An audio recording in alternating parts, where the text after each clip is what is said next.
अस्सलाम वालेकुम, welcome to my YouTube channel. और मेरी आज की वीडियो है, एक वाक़या है हज़रत मूसा अलैहिस्सलाम का। अगर आपको अच्छा लगे तो मेरी चैनल को सब्सक्राइब और वीडियो को लाइक ज़रूर कर देना। हज़रत मूसा अलैहिस्सलाम के पास एक औरत आई और उसने कहा कि ऐ मूसा, तो अल्लाह से हम कलाम होता है, तो मेरा एक बात है जो मैंने तुमसे करनी है और तुम अल्लाह ताला से करो। हज़रत मूसा ने फरमाया कि जी कहें। उस औरत ने कहा कि मुझसे एक बहुत बड़ा गुनाह हुआ है, अल्लाह ताला से पूछो कि क्या अल्लाह ताला वो मुझे माफ़ कर देंगे।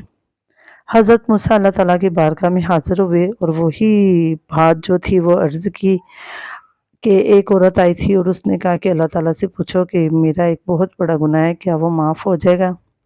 अल्लाह ताला ने फरमाया कि मैं गफूर रहीम हूँ, मैं उसको माफ़ कर दूँगा। हज़रत मूसा उस औरत के पास वापस आए और उससे कहा कि तुम्हारे लिए खुशखबरी है, अल्लाह ताला ने तुम्हें माफ़ कर दिया। उस औरत ने फिर से कहा कि नहीं मूसा, दोबारा से पूछो, वो गुनाह बहुत बड़ा है, क्या वो माफ़ हो जाएगा। हज़रत मूसा फिर बारगाह में हाज़िर हुए और अल्लाह ताला ने वही कहा, फरमाया कि हाँ मैं गफूर रहीम हूँ, मैं उसको माफ़ कर दूँगा। तीसरी बार जब हज़रत मूसा जब दूसरी बार उस औरत के पास आए तो उसने कहा नहीं, दोबारा पूछो मुझसे, ये फ़लाँ गुनाह हुआ है।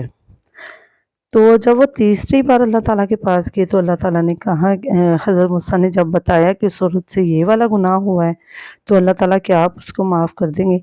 अल्लाह ताला ने कहा नहीं, अब मैं उसको माफ़ नहीं करूँगा। हज़रत मूसा बहुत हैरान हुए और कहा कि या अल्लाह, ये क्या बात हुई, 2 मरतबा आपने क्या फरमाया कि माफ़ कर दूँगा, अब आपने कह दिया कि नहीं माफ़ करूँगा। तो अल्लाह ताला ने फरमाया कि पहले वो गुनाह